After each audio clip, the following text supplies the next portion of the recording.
భయం లేదు రవి, ధైర్యంగా ఉండు. నువ్వు వచ్చే వరకు నేను ఇక్కడే ఉంటాను. కొంచెం ఆగు బాబు.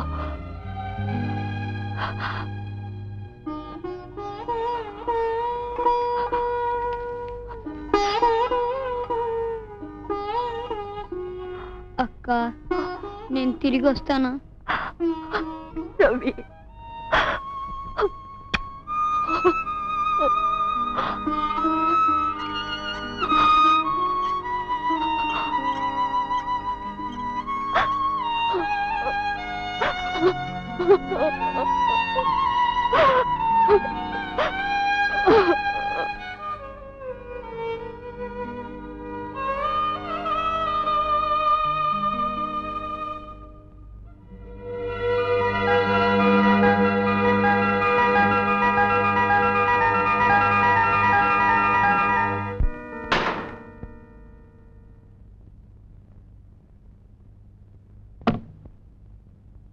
ఏరా 4 రోజుల నుంచి స్కూల్కి వెళ్ళలేదట? లే, ఎందుకు వెళ్ళలేదు చెప్పరా? నిజం చెప్పు. నిన్ను చెప్పు, ఎందుకు వెళ్ళలేదు చెప్పరా?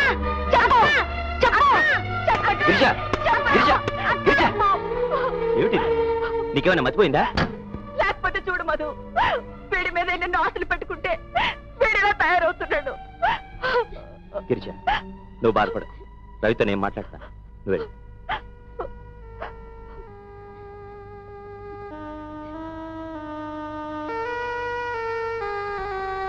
రవి, నీకు ఒంట్లో బాగుంటం లేదా? ఏమో, నాకు తెలీదు. ఆయాసం వస్తుంది, ఒంట్లో నీరసంగా ఉంటుంది, ఎక్కువ నడవలేకపోతున్నాను. స్కూల్లో బోల్డ్ మెట్లు ఎక్కి దిగాలి, ఎప్పుడూ పడుకోవాలనిపిస్తుంది. అలాగా, సరే, నేను డాక్టర్ దగ్గర తీసుకెళ్తాను. ఇదిగో రవి. మధు, డాక్టర్ ఏం చెప్పారు? ఏం లేదు, నువ్వేం కంగారు పడుకు. మొదట కాసిన మంచిని తీసుకురా. రవి, నువ్వు వెళ్ళి పడుకో.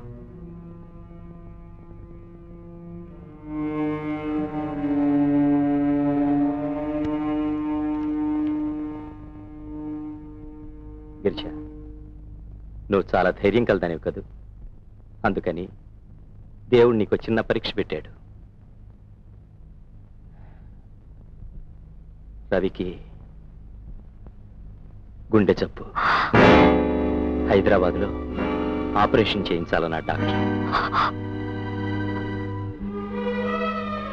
ఆపరేషన్? అవును, చేయించకపోతే ప్రాణానికి ప్రమాదం అన్నాడు.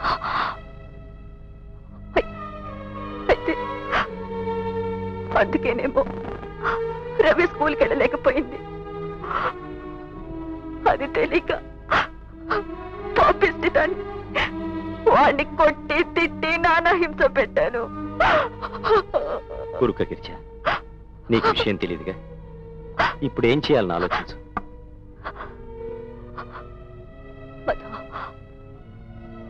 ఆపరేషన్కి ఎంత అవుతుందో? సుమారు 4,000 కావచ్చు అన్నట్ట. 4,000?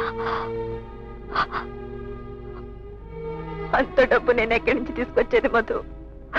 పోనీ సీతారామయ్య గారిని అడుగు, నేను కూడా అప్పు ఎక్కడైనా దొరుకుతామని ప్రయత్నిస్తాను.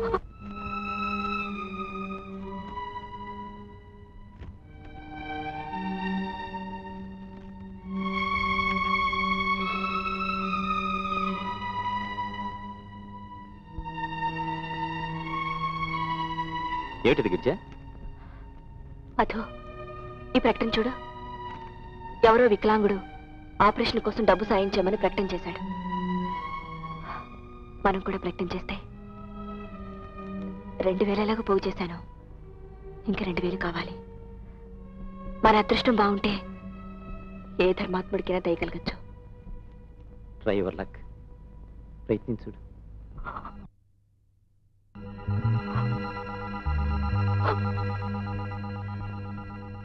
గిరిజ, బావగారు, మీరా? మీ ఆరోగ్యం ఎలా ఉంది? పర్వాలేదమ్మా, కులాసాగానే ఉంది. రవి ఎక్కడా? ఆపరేషన్ చేస్తున్నారు.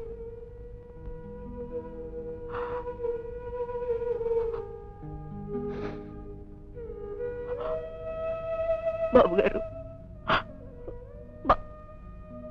మాకు ఈ ప్రపంచంలో ఎవరు లేరు.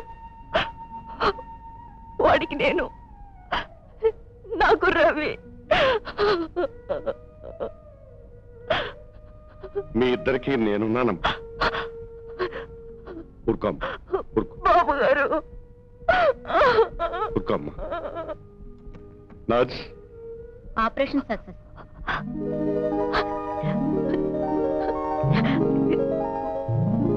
బాబు గారు, బాబు గారు, బాబు గారు, ఇప్పుడు ప్రతిజ్ఞ వాడు కాదు, నేను బాబు గారు, నేను బాబు గారు. ఆ కనకదుర్గ నీకెప్పుడు అన్యాయం చేయదమ్మా, అన్యాయం చేయదు.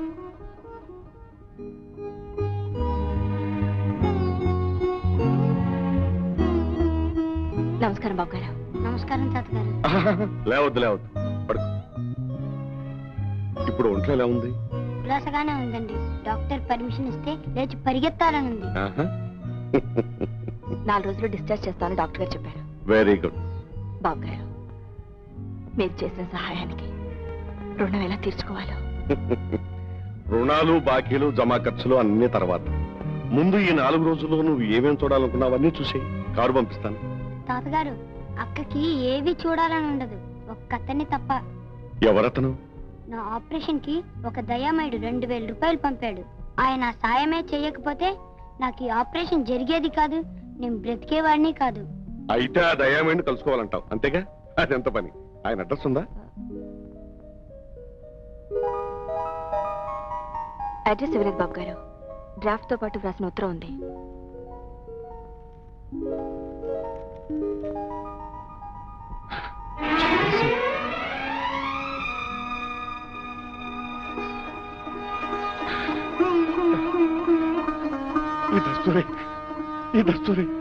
మీకు తెలుసా బాబు గారు? తెలియపోతే తెలుసుకుంటామమ్మా. ఊరంతా గాలించైనా సరే పట్టేస్తాను, ఏం పర్వాలేదు.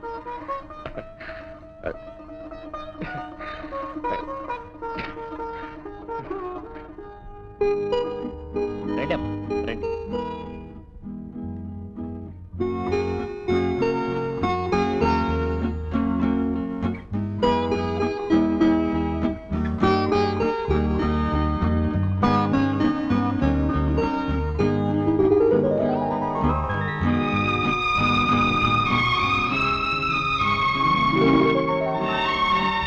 బాబు గారు, బాబు గారు, ఇంకమ్మ గారు వచ్చారు.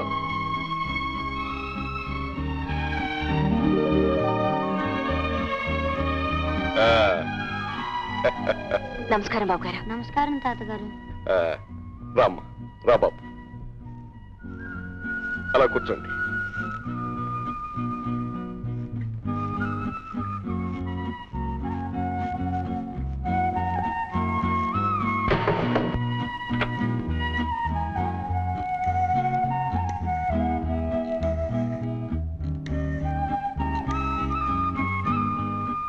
ఏమయ్యా, ఇంకా బయలుదేరరా? ఇంకా ఎంతసేపు అవతల గెస్ట్ వచ్చి కూర్చున్నారు. త్వరగా బయలుదేరు. ఇదిగో బయలుదేరి వస్తున్నాను రా. బయలుదేరు.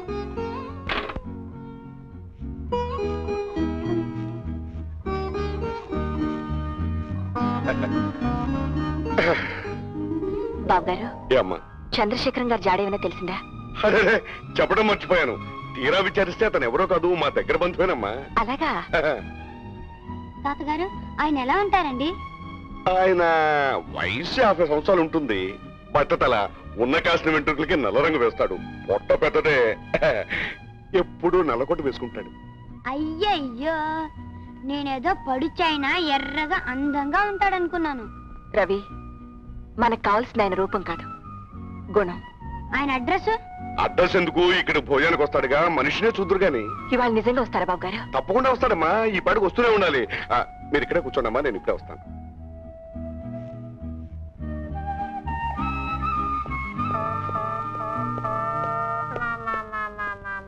అక్క తాతయ్య గారు చెప్పిన మనిషి. నమస్కారం అండి. నమస్కారం అండి. నమస్కారం నమస్కారం. కూర్చోండి కూర్చోండి కూర్చోండి.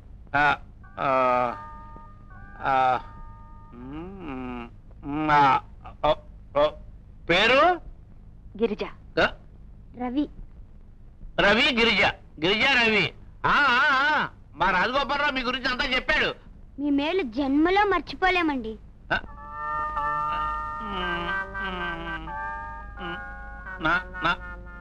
నా మేరా? అవునండి, మా అక్క మీ పేరు తెలవని రోజంటూ లేదు. దైవంలో మీరు మాకు ఇలా దర్శనమిస్తారని అనుకోలేదు. మా ఇద్దరి జీవితాల్లో ఇది మరుపురాని క్షణం. మీ సాయం జన్మలో మరవలేమండి. దాందే ఉంది. రోజు ఎంతో మందికి ఎన్నెన్నో సహాయాలు చేస్తూ ఉంటాను. అలాగే చేస్తుంటాను. ఆ దిక్కుమాలింది నాకు ఏది జ్ఞాపకం ఉండదు, మర్చిపోతుంటాను. అలా చేయనోడు మనిషే కాడు. లాయర్ గారు, మీకు ఫోన్ వచ్చింది.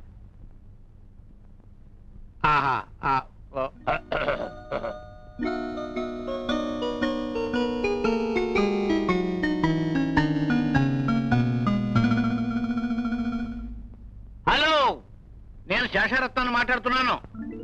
శేషారత్నం అంటాడేమిటి? ఆయన పేరు చంద్రశేఖర్ కదూ? శేషారత్నం ముద్దు పేరేమో అక్క. మీ కేసు హీరింగ్ సోమవారం.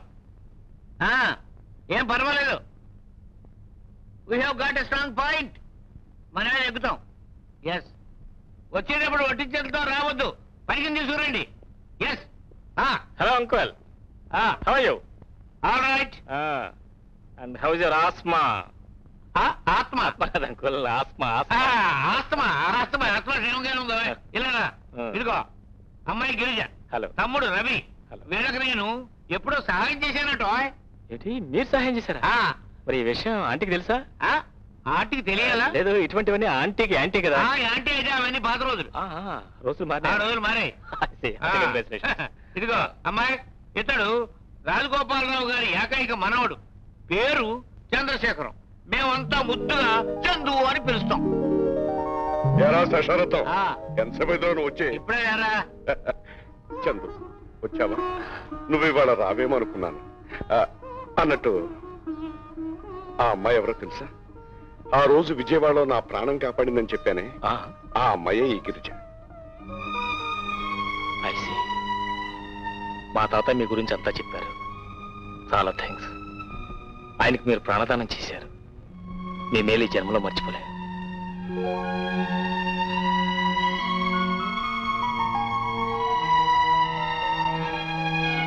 చందు, పేపర్లో ఒక అనాథ యువతి తన తమ్ముడికి వైద్యం చేయించుకోవడానికి సహాయం అర్థిస్తే నీ పుట్టినరోజు నాడు 2000 రూపాయలు డ్రాఫ్ట్ పంపించావు, గుర్తుందా? అవును. ఆ అమ్మాయే ఈ గిరిజ.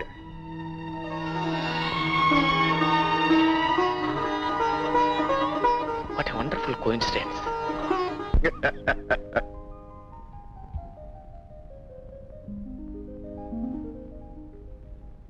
అంకల్, నీ పెళ్ళైన కొత్తల్లో మీ అమ్మగారికి మీ భార్య గారి పడితే కాదని, వంటలు కూడా వేరువేరుగానే చేసుకునేవారని చెప్పేవారే. మరి మీరు ఎవరి దగ్గర పంపించేవారు? ఇద్దరి దగ్గరను. అదేలా సత్యం? దాని ఉంది, వెరీ సింపుల్. వంటలు వేరైనా డైనింగ్ టేబుల్ ఒకటే కదా. Common dining. Common dining table. నేను భోజనానికి కూర్చునేవాడిని. మా అమ్మగారేమో అన్నం వడ్డించేది, మా ఆవిడేమో పప్పు నెయ్య వేసేది.